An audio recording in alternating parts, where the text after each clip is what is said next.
ఈ కార్యక్రమంలో మన జిల్లా కలెక్టర్ గారు శ్రీమతి కీర్తి గారు, అదేవిధంగా మన జిల్లా జాయింట్ కలెక్టర్ గారు మేఘస్వరూప్ గారు, అదేవిధంగా డిఎస్పి గారు పాల్గొంటున్నాం.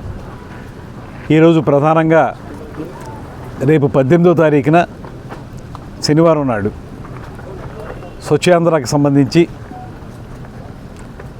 ఏదైతే సాసా ప్రోగ్రాం ఉందో ఆ ప్రోగ్రాము పాల్గొనడానికి నిడదవోలు నియోజకవర్గాన్ని ముఖ్యమంత్రి గారు ఎంచుకున్నారని చెప్పడానికి చాలా సంతోషిస్తున్నాం. రాష్ట్రం మొత్తం మీద కూడా పరిశుభ్రత, నీటి భద్రత, నీటి సంరక్షణ ఇలాంటి అనేక కార్యక్రమాలని మధ్యకాలంలో చేపడుతున్నటువంటి సందర్భం మనందరికీ తెలుసు.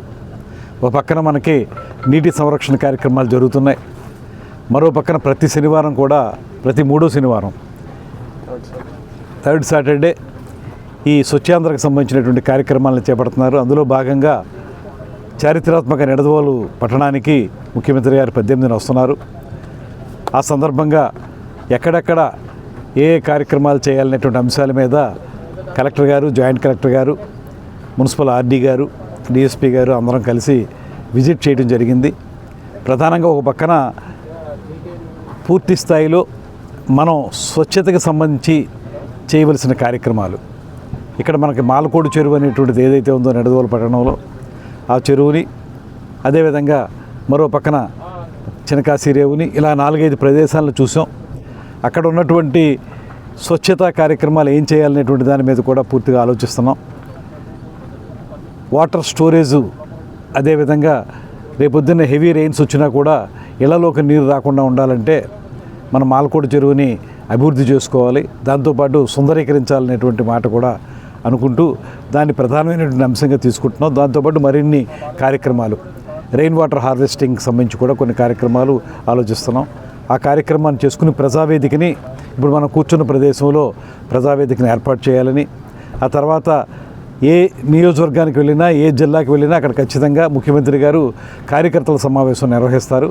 దానికి సంబంధించి ఇక్కడ ఉన్నటువంటి ఈ లారీ ఓనర్స్ అసోసియేషన్ స్థలం ఏదైతే ఉందో అక్కడ, ఆ తర్వాత బ్రాహ్మణగూడెంలో హెలిప్యాడ్లో ఆయన దిగి అక్కడి నుంచి ఇక్కడికి వచ్చి మళ్ళీ తిరిగి అక్కడి నుంచే వెళ్ళేటటువంటి కార్యక్రమాన్ని కూడా పరిశీలించాం. ఇవన్నీ కూడా టెంటేటివ్ ప్రోగ్రామ్స్. వీటికి సంబంధించి ఏం చేయాలి, ఎలా చేయాలనే దాని మీద ఒక రకమైన ఎక్సర్సైజ్ చేస్తూ ఉన్నాం. దీన్ని అక్కడ సీఎంఓతో కూడా మాట్లాడి అక్కడ వారి అభిప్రాయాలు కూడా తీసుకుని మొత్తంగా కార్యక్రమాన్ని రూపొందించడం జరుగుతుంది. అదేవిధంగా ఇది 18వ తారీఖున ఖచ్చితంగా ఈ కార్యక్రమం అయితే ఉంటుంది. దాంతోపాటు మే 1వ తారీఖున కూడా మనకి ఈ పెన్షన్స్ ఇచ్చే కార్యక్రమాన్ని ఏర్పాటు చేయమని ముఖ్యమంత్రి గారిని రిక్వెస్ట్ చేయడం జరిగింది. అది ఇంకా ఫైనలైజ్ కాలేదు, అది ఉంటే ఆ కార్యక్రమం కూడా ఉంటుంది. కానీ ఇప్పుడు మాత్రం 18వ తారీఖున ఈ సాసా కార్యక్రమానికి మాత్రం ముఖ్యమంత్రి గారు ఇచ్చేస్తున్నారు. ఈ సందర్భంగా కూటమి నాయకులకి, కార్యకర్తలకి అందరికీ కూడా నేను మనవి చేసేది ఏంటంటే, ఒక అభివృద్ధి కార్యక్రమాన్ని ప్రారంభించడానికి వస్తున్నందువల్ల ముఖ్యమంత్రి గారికి ధన్యవాదాలు తెలియజేస్తూ, పెద్ద ఎత్తున మనం ఈ కార్యక్రమాన్ని విజయవంతం చేయడం ద్వారా ప్రపంచం అందరికీ కూడా మనం స్వచ్ఛత విషయంలో ఎంత మంచి కార్యక్రమాలు చేపడుతున్నామో అర్థం చేసుకోవడానికి వీలుంటుందనేటువంటి వాటిని తెలియజేస్తూ, అందరూ ఈ కార్యక్రమాల్లో పాల్గొనాలని, క్రమశిక్షణతో ఉండాలని మిమ్మల్ని అందరినీ కోరుకుంటూ ఈ కార్యక్రమాన్ని విజయవంతం చేయాల్సిందిగా మరొక మారు కోరుతున్నాను.